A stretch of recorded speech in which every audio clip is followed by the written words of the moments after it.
सब बढ़िया, एकदम अच्छे से चल रहा होगा। लॉकडाउन का टाइम है अभी तो, है ना। क्या कर सकते हैं।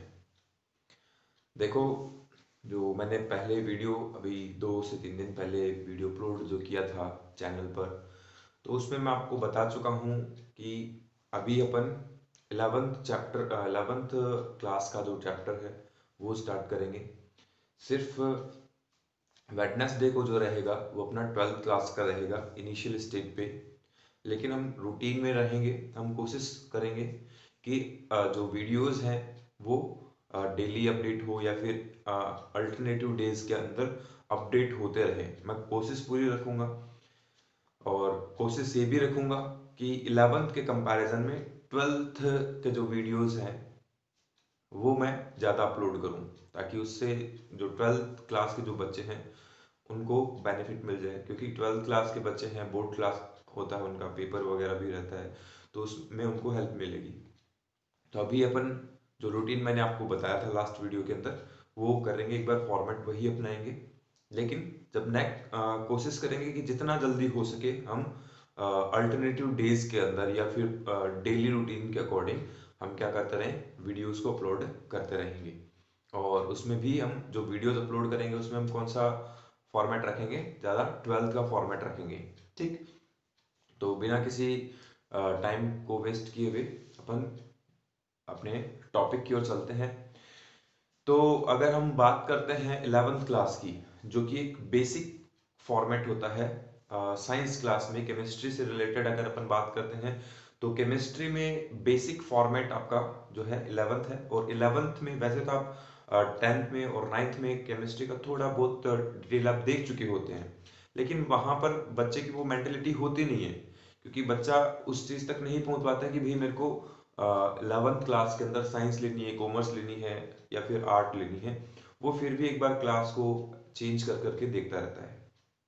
तो हमें कुछ नहीं करना, हमें पहले बेसिक जो फॉर्मेट्स हैं, बेसिक जो चैप्टर्स हैं, उन चैप्टर्स को अपने को कवर करते हुए चलना है। तो पहले तो अपने को ये पता होना चाहिए कि वो बेसिक चैप्टर कौन कौन से हैं। तो देखो, बेसिक चैप्टर्स की अगर अपन बात करते हैं तो बेसिक चैप्टर्स में अपने पास आता है फर्स्ट एटॉमिक स्ट्रक्चर, जिसको हम परमाणु संरचना बोलते हैं। सेकंड पीरियोडिक टेबल, जिसको हम आवर्त सारणी बोलते हैं। थर्ड जो आप अपना आता है रेडॉक्स रिएक्शन। रेडॉक्स रिएक्शन इसलिए इंपॉर्टेंट है क्योंकि इसमें ऑक्सीडेशन नंबर्स के बारे में अपने को डिटेल मिलती रहती है, इसलिए थोड़ा सा इंपॉर्टेंट होता है। और इसी फॉर्मेट में अपने पास में chemical bonding,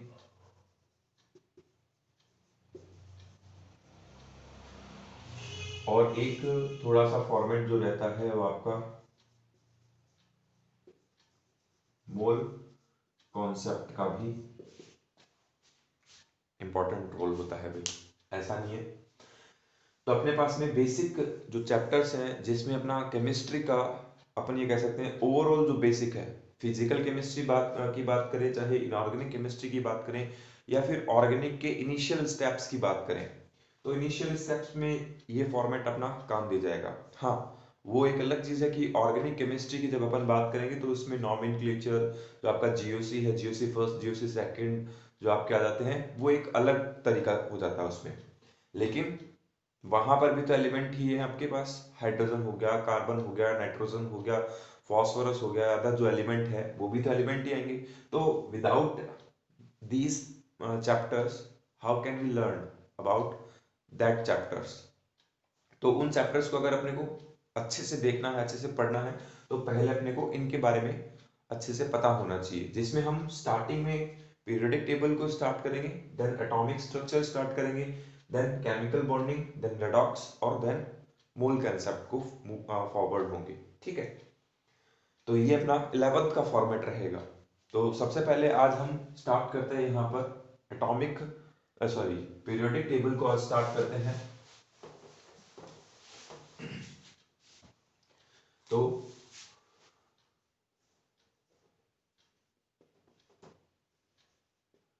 periodic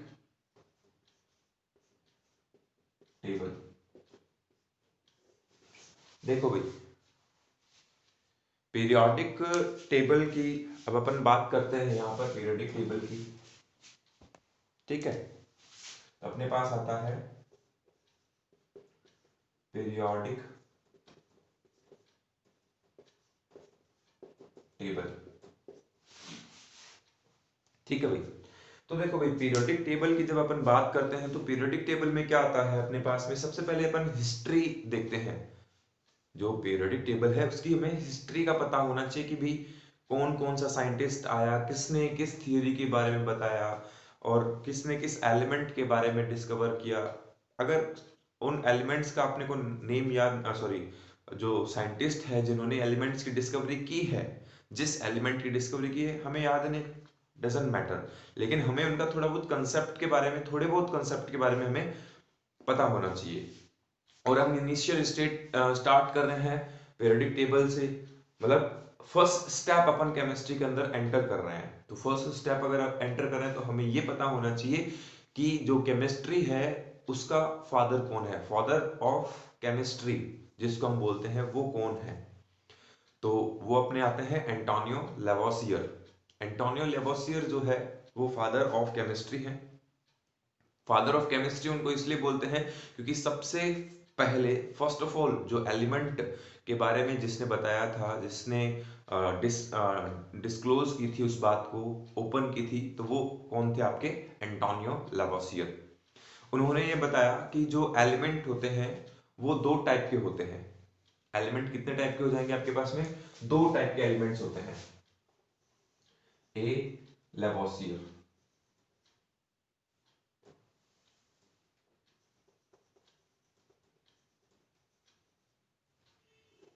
Antonio Lavoisier. Antonio Lavoisier ने क्या बताया कि आपके पास में जो एलिमेंट है या जो मैटर है, आपके पास जो मैटर है उस मैटर के कितने टाइप्स होंगे यहां पर आपके पास में, दो टाइप्स होते हैं। कौन कौन से, फर्स्ट टाइप जो होगा मेटल होगा और दूसरा जो टाइप होगा वो कौन सा हो जाएगा आपका, नॉन मेटल्स होगा।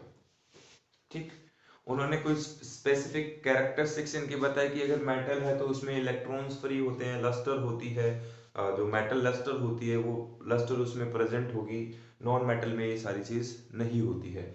इन चीजों के बारे में किसने कहा, लेवोसियर ने कहा। लेकिन लेवोसियर की जो बात थी कुछ हद तक सही थी, क्योंकि उन्होंने एटलीस्ट टू टाइप्स तो मैटर के डिफाइन किए, लेकिन जैसे जैसे एलिमेंट्स की डिस्कवरी हुई, जैसे जैसे मैटर की डिस्कवरी हुई, तो हमें पता चला कि जो मैटर है, जो एलिमेंट होते हैं, जो सब्सटेंसेस होते हैं, वो बेसिकली दो टाइप के नहीं होते हैं, वो अपने पास में थ्री टाइप्स के होते हैं, जिसमें अपने पास में मेटलॉइड्स भी आ जाता है, क्या आ जाता है, मेटलॉइड्स भी आ जाता है, उपधातुएं भी आ जाती है। हिंदी में अगर अपन इनको बोलते हैं तो धातु है ये अधातु है और ये उपधातु होते हैं।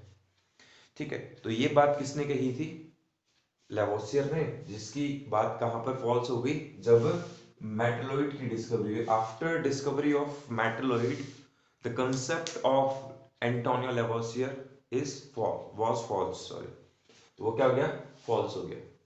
चलो भाई, इनकी थ्योरी तो काम आई लेकिन इतनी काम नहीं है। अब अपन अपनी बुक के अंदर चलते हैं, जो 11th की बुक है, तो उसमें क्या कहता है, उसमें फर्स्ट जो साइंटिस्ट है जिन्होंने एलिमेंट्स को अरेंज करने की कोशिश की थी, तो वो आते हैं डॉबेराइनर। वो साइंटिस्ट कौन से आते हैं अपने, डॉबेरनियर भी बोलते हैं, कहीं पर उसको डॉबेरनियर बोल देते हैं, कोई उसको डॉबेराइनर बोल देते हैं। इंडिया है ना, जैसा देश वैसी भाषा, तो वही चीज है ना, नाम बदल देते हैं ना।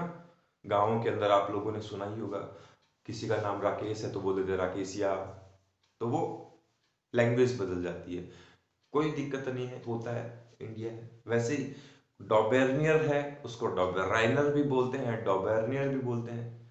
कहीं ये अच्छा है, ये इसे नहीं बोलते डॉबेरिया, है ना, कुछ और भी कुछ बोल देते हैं, तो ऐसा कुछ भी नहीं है ना, सिंपल है, ध्यान रखना है आपको।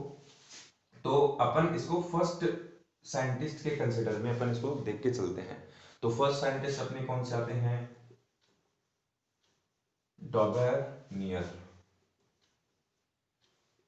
अब इन्होंने क्या दिया था, इन्होंने ट्रायोड बताया था। क्या बताया था, ट्रायोड।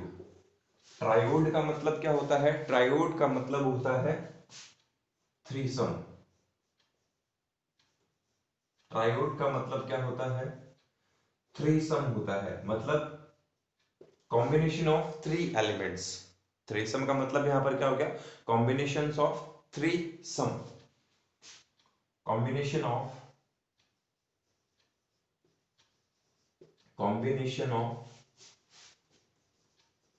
Three elements. एटम्स कह देते हैं अपन यहां पर, क्योंकि एलिमेंट्स तो फिर दूसरी चीज हो जाएगी ना। एटम्स को भी हम एलिमेंट्स ले सकते हैं, लेकिन वो एक अलग चीज हो जाती है, हर एक एलिमेंट एटम नहीं होता। तो यहां पर अपने पास में क्या आ गया, कॉम्बिनेशन ऑफ थ्री एटम्स आ गया। अब इन्होंने कहा क्या था, ये भाई साहब बोलते हैं, ये बोलते हैं कि अगर आपके पास में तीन एलिमेंट है, मैंने कंसिडर कर लिया ए बी और सी, ये तीन एलिमेंट अपने पास में है, तो ये कहते हैं कि ए और सी के एटॉमिक मास का एवरेज, ए और सी के एटॉमिक मास का एवरेज, तो हमने लिख लिया mass of A plus mass of C, atomic mass का एवरेज किसके अप्रोक्सीमेट इक्वल होगा, मास ऑफ बी। जो मास है बी का, उसके एटॉमिक मास के क्या होना चाहिए, लगभग बराबर होना चाहिए, अप्रोक्सीमेट इक्वल होना चाहिए। अगर ये कंसेप्ट काम करता है, अगर ये कंसेप्ट काम करता है तो बात बन गई। क्या बात बन गई, बात ये बनी कि उन एलिमेंट्स की फिजिकल और केमिकल प्रॉपर्टीज सेम होगी। ये बात किसने कही, ये डॉबर्नियर ने बोल दी। चलो अच्छी बात है। तो इस बेसिस पे इन्होंने क्या किया, कुछ ट्रायोड्स बनाने की कोशिश की, कुछ थ्रीसम बनाने की कोशिश की, है ना। कौन कौन से ट्रायोड्स बनाए, भले अच्छे ट्रायोड बनाए इन्होंने, लिथियम, सोडियम, पोटेशियम। दूसरा इन्होंने बनाया क्लोरीन, ब्रोमीन, आयोडीन। तीसरा इन्होंने बनाया कैल्शियम, स्ट्रोंशियम, बेरियम। फोर्थ इन्होंने बनाया आयरन, कोबाल्ट, निकल। और फिफ्थ इन्होंने बनाया नाइट्रोजन, ऑक्सीजन और फ्लोरीन। अब इन्होंने कहा कि जो एलिमेंट, जो एटम्स इस रूल को फॉलो करेंगे, उन एलिमेंट्स की फिजिकल और केमिकल प्रॉपर्टीज जो है वो क्या हो जाएगी, सेम हो जाएगी भैया। अच्छी बात है भाई। तो कीड़ेबाज तो बहुत सारे होते हैं, है ना। अपनी क्लास, जब अपन क्लास में बैठते हैं तो वहां पे भी कीड़ेबाज होते ही हैं। इसने ऐसा क्यों कर दिया, इसने ऐसा किया तो हम उसको अपोजिट करेंगे, उसको पीछे करके दिखाएंगे। वही चीज यहाँ पर है। तो यहाँ पर क्या हुई, लोगों ने कहा कि भाई, आपने कहा है कि भाई अगर ऐसा कुछ है, ऐसा अगर फॉर्मेट आपके पास आ रहा है तो उसकी फिजिकल और केमिकल प्रॉपर्टी सेम होती है। चलो अच्छी बात है। तो उन्होंने एलिमेंट्स का पहले तो ये फॉर्मेट चेक किया कि भाई इनमें सब में सेम ऐसा होता है या नहीं होता है। तो लिथियम का अपने पास में जो एटॉमिक मास है लिथियम का, वो है 6। सोडियम का जो एटॉमिक मास होता है वो होता है 23। और रही बात पोटेशियम की, तो पोटेशियम का जो एटॉमिक मास होता है वो एक्चुअल तो होता है, देखो भाई 39 होता है। अपन 39 से ही चलेंगे, बुक में इसको 40 देके चलता है, और 40 देके इसका एग्जैक्ट वैल्यू निकाल लेता है। अपन गपलाबाजी नहीं करेंगे ना। तो अपन ने क्या लिया यहाँ पर, 39 और 6 ले लिया इसका। तो 39 और 6 लिया, तो ये आपका फर्स्ट एलिमेंट, ये आपका थर्ड एलिमेंट। तो फर्स्ट और थर्ड का एटॉमिक मास क्या हो जाएगा, एवरेज निकालना है अपने को। ये लो भाई साहब एवरेज निकाल दिया 45 डिवाइडेड बाय 2, तो अपने पास है 22.5। अब ये जो 22.5 है, ये जो वैल्यू क्या आ रही है, ये अप्रोक्सीमेट इसके इक्वल आ रही है। ये क्या बोल रहा है, देखो ये नहीं कह रहा कि एग्जैक्ट इक्वल नहीं बोल रहा है, ये क्या कह रहा है, अप्रोक्सीमेट इक्वल होगी उसके वैल्यू के। ये क्या कर रहा है, अप्रोक्सीमेट इक्वल होगी। तो अप्रोक्सीमेट इक्वल आपको दिख रही है यहाँ पे, ये तो 23 है, ये 22.5 है, ज्यादा डिफरेंस नहीं, 0.5 का डिफरेंस है, इतना डिफरेंस तो अपने चलता है, केमिस्ट्री है ये, है ना, इसमें इतना थोड़ा बहुत डिफरेंस चलता है, जहां नहीं चलेगा वहां अपन डिस्कस करेंगे, डोंट वरी, लेकिन यहाँ चलता है। तो ये अप्रोक्सीमेट इक्वल आगे बोला, चलो बढ़िया, अच्छी बात, आपने सही बात बताई है। फिर ऐसे ही क्लोरीन ब्रोमीन का कैलकुलेट किया, क्लोरीन का 35.5 ले लिया, ब्रोमीन का 80 होता है और आयोडीन का 127 लिया, तो लगभग अप्रोक्सीमेट वैल्यू निकल करके आ गई। तो जब वैल्यूज निकल करके आ गई तो उनकी प्रॉपर्टी भी सेम आ रही थी, तो प्रॉपर्टी सेम आ रही थी तो कह दिया गया भाई कि अगर प्रॉपर्टी सेम है तो भैया आप जो कह रहे हो भैया आप देवता हैं, कैसे आपको नाराज कैसे करें। लेकिन कुछ ऐसे होते हैं खुरापाती, नाराज कर दिया।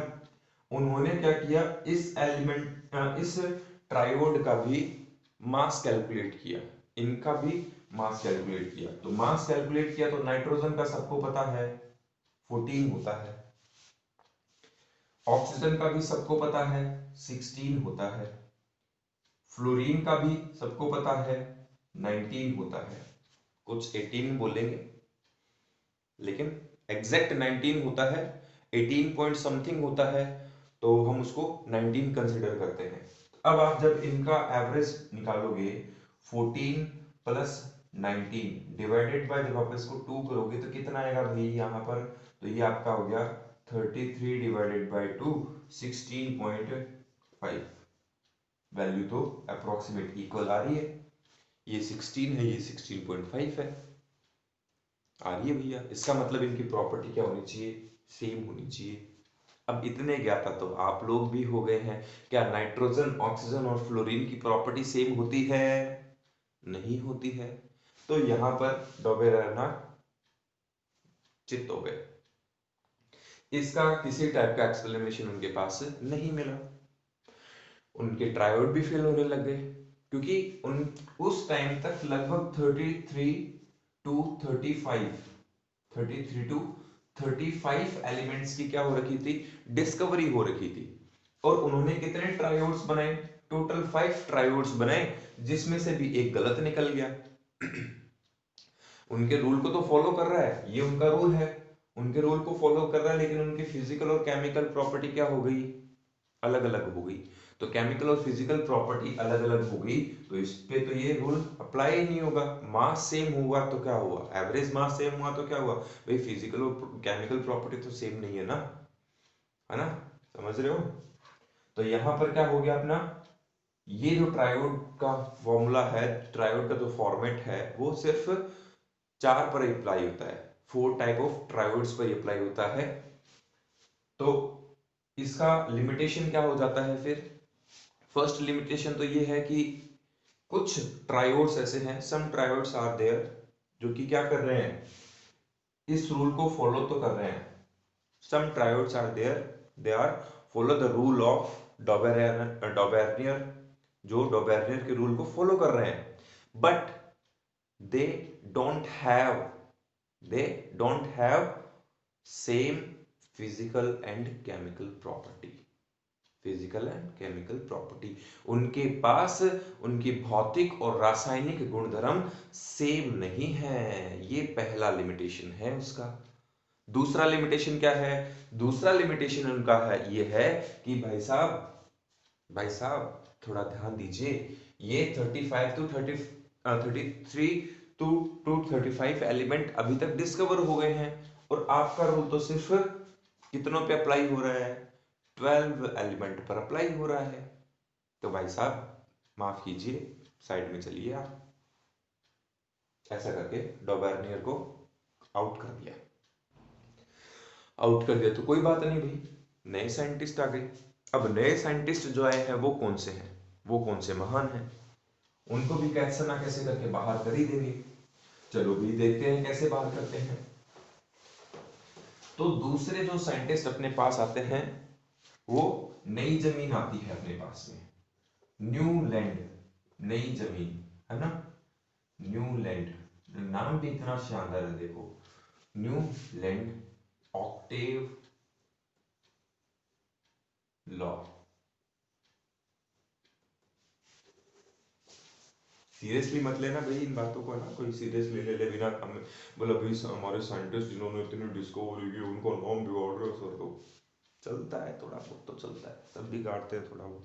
बिगाड़ नहीं रहा मैं तो हिंदी ट्रांसलेशन कर रहा हूँ भाई इसका। तो देखिए भाई, इन्होंने क्या कहा, इन महाराज ने कहा कि भाई जो एलिमेंट्स हैं, पहली बात तो कि उनको हम किसके बेस पे अरेंज करेंगे, उनके एटॉमिक मास के बेस पे अरेंज करेंगे। चलो भाई कर देंगे एटॉमिक मास के बेस पे। दूसरा इन्होंने क्या कहा, पहला पॉइंट तो इन्होंने क्या कहा, एटम, जो एटम्स है उनका अरेंजमेंट कैसे होगा, अकॉर्डिंग टू एटॉमिक मास। अब वो कहते हैं ना भेड़ चाल जो चलते हैं, बस वो भेड़ चाल ही चलती आ रही है। लेवोसियर ने भी एटॉमिक मास से किया था, उसके बाद प्राउस्ट भी आए थे, प्राउस्ट ने भी एटॉमिक मास, डोबेर्नियर ने भी एटॉमिक मास, न्यूलैंड ने भी एटॉमिक मास, लूथर मेयर ने भी एटॉमिक मास, मेंडलीव ने भी एटॉमिक मास, सबने एटॉमिक मास ही चले थे। भेड़ चाल चल रही है, बोला ये मेथड है, चलते रहो चलते रहो चलते रहो। तो भाई साहब एटॉमिक मास पे अटक गए। इन्होंने क्या किया, एटॉमिक मास में अरेंजमेंट चालू किया। दूसरा इनका कहना यह था कि जिस तरह से हमारे पास में जो संगीत होता है, अपने पास अपना जो संगीत है, जो म्यूजिक है, उसमें 8 कोड्स होते हैं, 8 स्वर होते हैं। हिंदी, हम भारतीय हैं, हिंदुस्तान के रहने वाले हैं, तो हम हिंदुत्व की बात करेंगे। तो यहां पर अपने पास में कौन से आते हैं कोड, सा, रे, गा, सॉरी वैसे इंग्लिश में लिख देते हैं ना, थोड़ा सा बाहर, वो भी तो अब सारा इंग्लिश में चल रहा है तो इंग्लिश में चल रहा है, कोई दिक्कत नहीं है। सा, रे, गा, म, पा, ध, नी, शा, नी, सा। अब देखिए भी, ये पहला और 8वां, फर्स्ट और 8th जो स्वर है, जो वोवल्स है, म्यूजिक कोड्स जो है, वो सेम आ रहा है। देखो 1 2 3 4 5 6 7 एंड ये 8 नंबर, ये क्या है, सेम है। तो ये बात किसने पकड़ ली, ये बात न्यूलैंड ने पकड़ ली। इन्होंने कहा कि अगर हम क्या करते हैं, एलिमेंट को उनके इंक्रीजिंग ऑर्डर ऑफ मास में अरेंज करते हैं, अगर हम क्या कर रहे हैं, एटम्स को उनके इंक्रीजिंग ऑर्डर ऑफ मास में अरेंज कर रहे हैं, तो क्या होगा, तो वहां पर उनकी फिजिकल और केमिकल प्रॉपर्टी सेम होगी। किसके रेस्पेक्ट में, फर्स्ट टू एट्थ एलिमेंट के रेस्पेक्ट में, फर्स्ट टू एट्थ एटम के रेस्पेक्ट में उनकी केमिकल प्रॉपर्टी कैसे क्या हो जाएगी, सेम हो जाएगी एज कंपेरेटिव म्यूजिकल कोड्स। तो इन्होंने एलिमेंट्स को अरेंज करना चालू किया। तो सेकंड मैं यहां पर लिख देता हूं, according to musical chord, musical chord, chords, musical chords के अकॉर्डिंग इन्होंने अरेंजमेंट चालू किया। तो हाइड्रोजन रखा, लिथियम रखा। ध्यान रखना भैया, कहीं कोई ये बोल दे साहब हीलियम लिखना भूल गए सर को तो आता नहीं है, हीलियम लिखना भूल गए, ऐसा नहीं है। अभी मेंडलीव तक हीलियम नियोन ऑर्गन की बात ही नहीं करनी है हमें, क्योंकि अभी आया ही नहीं है, वो पैदा ही नहीं हुए, पैदा होंगे। अभी तो जो आपके आवर्त सारणी है, जो पीरियडिक टेबल है, उसके भगवान आएंगे, वो भविष्यवाणी करेंगे, आकाशवाणी होगी उनके द्वारा, तब जाकर के कोई अक्रिय गैस आएगी, वो ऐलान करेंगे कि भाई ऐसे ऐसे कुछ एलिमेंट आएंगे आपकी धरती पर, जिसको आप इनर्ट एलिमेंट्स बोलोगे। तो वो बाद की बात है, अभी अपन पहले यहाँ पर बात करते हैं ना। तो hydrogen helium, sorry hydrogen lithium, फिर आ जाता है आपका beryllium, boron, carbon, nitrogen, oxygen, अब देखो ये कितने हो गए, 1 2 3 4 5 6 7, 8th एलिमेंट क्या हो जाएगा आपका, फ्लोरीन। तो वो कहाँ चला जाएगा, यहाँ।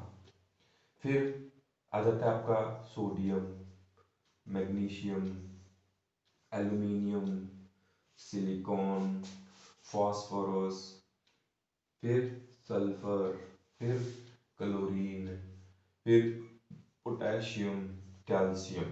बस, रुक जाओ भाई। क्यों रुक जाए भाई, आगे रूल ही फॉलो नहीं होगा।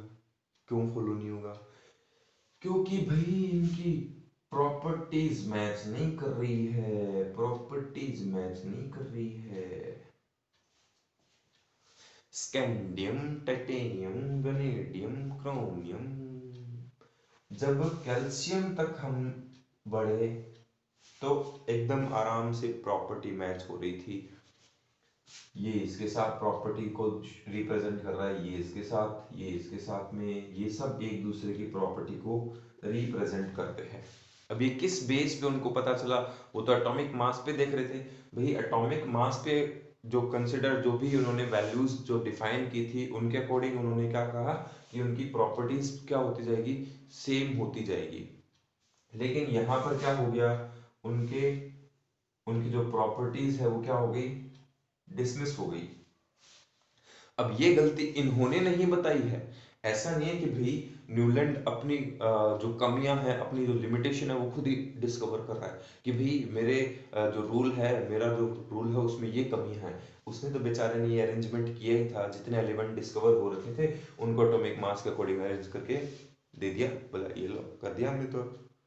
बट जैसे लूथर मेयर आए, मेंडलीव आए, उन्होंने क्या किया, उन्होंने इस इन एलिमेंट्स पे एक्सपेरिमेंट किया, विद प्रैक्टिकल उस चीज को प्रूव किया।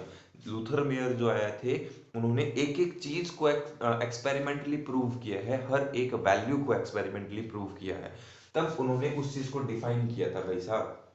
लेकिन उन्होंने तो सिर्फ तुक्के मारे हैं, एक तरह से हम ये कह सकते हैं। बैठे बैठे सोच लिया, अच्छा ऐसा ऐसा हो सकता है, कर देते हैं। अपने बाप का क्या जाता है, पढ़ने वाले को पढ़ते रहेंगे, अपने तो कह देंगे गलत होगा तो ठीक है, नहीं होगा तो ठीक है, नाम हो जाएगा, वही हो गया। तो इनकी प्रॉपर्टी कहाँ तक अप्लाई हुई, कैल्शियम तक। तो हम इसमें इसके लिमिटेशन में लिख सकते हैं। हमें तो देखो भाई, रूल से ज्यादा लिमिटेशन दिखाने में मजा आता है, उसकी कमियां दिखाने में मजा आता है, तो हम तो कमी दिखाएंगे इसकी। तो पहली कमी क्या है, पहली कमी साहब ये है कि इनका जो रूल है वो सिर्फ कैल्शियम तक अप्लाई होता है, उसके बाद में नहीं होगा, उसके बाद में नहीं होगा साहब। कोई बात नहीं, दूसरी कमी भी है अपने पास में। अगर कोई इसका तोड़ लाता है तो हम एक और कमी बता देते हैं, उसका तोड़ तो कभी नहीं होगा किसी के पास में। क्यों नहीं होगा, क्योंकि भाई साहब जब यहाँ पर आपकी इनर्ट गैसेस की डिस्कवरी हो जाती है तो यहाँ पर क्या आएगा, hydrogen, helium, lithium, fluorine, neon, sodium, chlorine, organ, ऐसे ये इसके बाद आएंगे ये एलिमेंट। हाइड्रोजन के बाद हीलियम, हीलियम के बाद में लिथियम। अब आठवां एलिमेंट देखो कौन सा होता है, हाइड्रोजन का आठवां एलिमेंट क्या हो गया, ऑक्सीजन हो गया। इनकी प्रॉपर्टी तो मैच ही नहीं करती, तो इनका रूल कंप्लीटली फॉल्स हो गया। तो इसका मतलब क्या हुआ, जो न्यूलैंड ने, नई जमीन ने आपको जो प्लेटफॉर्म दिया था वो प्लेटफॉर्म डिसमिस हो गया है, because of inert gas discovery. जब इनर्ट गैस की डिस्कवरी होती है तो ये रूल भी फॉल्स हो जाता है। आगे बात समझ में, तो यहां तक हमने किया है, ज्यादा कुछ नहीं पढ़ा है आज अपन ने आज सिर्फ लेवोसियर पढ़ा है, डोबेर्नियर पढ़ा है और न्यूलैंड पढ़ा है। नेक्स्ट जो वीडियो हम अपलोड करेंगे, जो कि आपका संडे तक अपलोड हो जाएगा, उस वीडियो के अंदर हम लूथर मेयर और कोशिश करेंगे कि मेंडलीव को भी निपटा दें। वैसे तो निपट गया है, अपन सिलेबस में निपटा लेंगे उसको। ठीक है भाई, तो देखिए भाई, वीडियो देखो, उसको फैलाओ। जो बच्चा अफोर्ड नहीं कर सकता है, ट्यूशन अफोर्ड नहीं कर सकता है, स्कूल जो मतलब हाई जो फीसेस जिनकी होती है स्कूल्स की, ऐसे तो मैं नहीं बोल सकता, लेकिन क्या कर सकते हैं भाई, अब जैसी है जो फीसेस जिनकी भी है वो ऐसी है। लेकिन कुछ ऐसे हैं जो अफोर्ड नहीं कर सकते उन चीज़ों को, है ना, तो वो कहीं और जाते हैं जहाँ पर वो या तो स्कूल नहीं जा सकते हैं, है ना, उनको कुछ ऐसा, उनकी मजबूरियां होती है भाई, कुछ जो भी है। लेकिन मैं चाहता हूँ कि ये वीडियोस उन बच्चों तक पहुँचे जो बच्चे इन चीज़ों को अफोर्ड नहीं कर सकते हैं। थोड़ा सा ही सही, कम से कम थोड़ा बहुत उनको नॉलेज मिलेगा, तो उससे भी अगर वो जितना भी आगे बढ़ते हैं, बढ़ पाते हैं, तो हम कोशिश कर सकते हैं। ठीक है, हम एक कदम बढ़ाएंगे, सामने वाला भी एक कदम बढ़ाएगा, तभी कदम से कदम मिलेंगे। ठीक है, तो कोशिश कीजिए उन बच्चों तक ये वीडियोस पहुंचे। तो मेरी रिक्वेस्ट ये रहेगी, वीडियो को शेयर करें, डाउट हो तो कमेंट करें, डाउट नहीं हो तो भी कमेंट करें, और लाइक करने में क्या जाता है, पैसे तो मांग ही नहीं रहे हैं, सिर्फ आपका एक लाइक मांगते हैं, तो लाइक भी कर दीजिएगा। ठीक है भाई, थैंक यू।